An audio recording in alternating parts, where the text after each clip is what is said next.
Hello friends, welcome to CSC வேலி மற்றும் eSevai Tamil Nadu. CSC ID வைத்திருப்பவருக்கு ஒரு அதிர்ச்சியான செய்தி வெளியாயிருக்கு. இப்போ இதை பற்றின மொத்த இன்ஃபர்மேஷன் தான் இந்த வீடியோ பார்க்க போகிறோம். இந்த வீடியோ ஸ்கிப் பண்ணாமல் ஃபுல்லாக பாருங்கள். அது மட்டும் அல்ல, இந்த வீடியோ நிறைய பேருக்கு ஷேர் பண்ணுங்க. ஓகே, இப்போ நீங்கள் சிஎஸ்சி ஐடியை லாகின் பண்ணதுக்கப்புறம் டேஷ்போர்டில் இந்த மாதிரி தான் ஒரு ஆப்ஷன்ஸ் வியூ ஆகுது பாருங்கள். அதாவது பிஎல்இ அட்டண்டன்ஸ் அப்படின்ற ஒரு புதிய ஆப்ஷன்ஸ் கொண்டு வந்திருக்காங்க. அட்டண்டன்ஸ் மாரி எடுக்க போகிறாங்க போல்.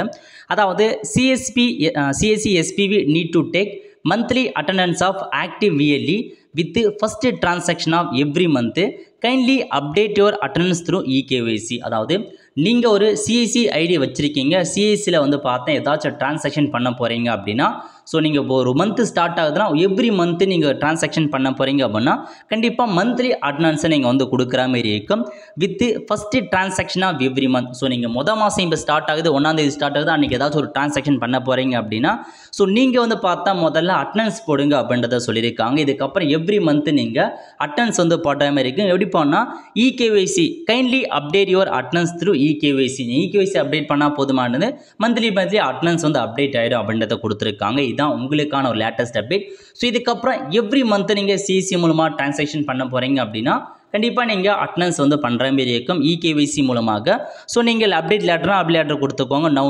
நோ அப்படின்ற ஆப்ஷன் நீங்கள் கிளிக் பண்ணால் போதும். நீங்கள் ஸோ ஓடிபி மூலமாகவோ அல்லது பார்த்தா ஃபிங்கர் பிரிண்ட் மூலமாகவோ நீங்கள் கேஒய்சி அப்டேட் பண்ணிட்டீங்க அப்படின்னா ஸோ நீங்கள் ஃபிங்கர் பிரிண்ட் வச்சு ஸ்கேன் பண்ணதுக்கப்புறம் ஆட்டோமேட்டிக்காக பார்த்தா கேஒய்சி அப்டேட் ஆகிடும். அதுக்கப்புறம் நீங்கள் இந்த மந்த்துக்கார அட்டண்டன்ஸ் கம்ப்ளீட் பண்ணிட்டீங்க.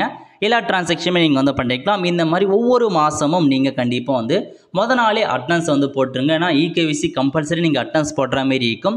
ஏன்னா நீங்கள் பார்த்தா ஒரு 3 to 4 month தொடர்ந்து நீங்கள் அட்டண்டன்ஸே பண்ணாமல் இருக்கு அப்படின்னா உங்களுக்கான ஐடியை பார்த்தா பிளாக் பண்ணிடுவாங்க, டெம்பரரியாக பிளாக் பண்ணிடுவாங்க அல்லது ஃபைன் போடுவாங்க. அந்த மாதிரி நிறைய ஆப்ஷன்ஸ் இருக்குது. ஸோ முடிஞ்ச அளவுக்கு பார்த்தா சிஎஸ்சியை பொறுத்த வரைக்கும் எவ்ரி மந்த்து ஏதாச்சும் ஒரு சர்வீஸாச்சும் சிம்பிள் சர்வீஸாச்சும் நீங்கள் பண்ணி உங்கள் அக்கௌண்ட்டை நீங்கள் லைவாக வைக்க பாருங்கள். இதுக்கப்புறம் எவ்ரி மந்த் நீங்கள் ஒரு டைம் இகேஒய்சி பண்ணிவிட்டு ஒரு டிரான்சாக்ஷனான பண்ண பாருங்கள். அப்போ தான் உங்களுக்கான ஐடி ஆக்டிவேட்டில் இருக்கும். ஸோ மினிமம் பார்த்தா 3 மந்த்துக்குள்ளே ஏதாச்சும் ஒரு சர்வீஸாச்சும் நீங்கள் பண்ணால் மட்டும்தான் உங்களுக்கான ஐடி ஆக்டிவேட்டில் இருக்கும். இல்லை நீங்கள் ஃபைன் பண்ணி தான் திரும்ப உங்கள் ஐடியை ரீட்ரைவ் பண்ணுற மாதிரி இருக்கும். ஓகே, ஸோ இதான் உங்களுக்கான இன்ஃபர்மேஷன். இதை பற்றி நிறைய பேர் கேட்டிருக்கீங்க, அதன் காரணமாக வீடியோ போட்டிருக்கோம். ஸோ நிறைய பேருக்கு இந்த இன்ஃபர்மேஷன் பற்றி தெரியாமல் இருக்குது. சிஐசிடி ரொம்ப நாளாக யூஸ் பண்ணாதவங்களுக்கு மறக்காமல் இந்த இன்ஃபர்மேஷன் ஷேர் பண்ணுங்கள். அவங்களுக்கும் கண்டிப்பாக யூஸ்ஃபுல்லாக இருக்கலாம். ஆல் த ஃப்ரெண்ட்ஸ், கண்டிப்பாக இந்த பிடிச்ச லைக் பண்ணுங்கள். அது மட்டும் அல்ல, இந்த வீடியோ நிறைய பேருக்கு ஷேர் பண்ணுங்கள். அடுத்த ஒரு நிலையில் சந்திப்போம். நன்றி, வணக்கம்.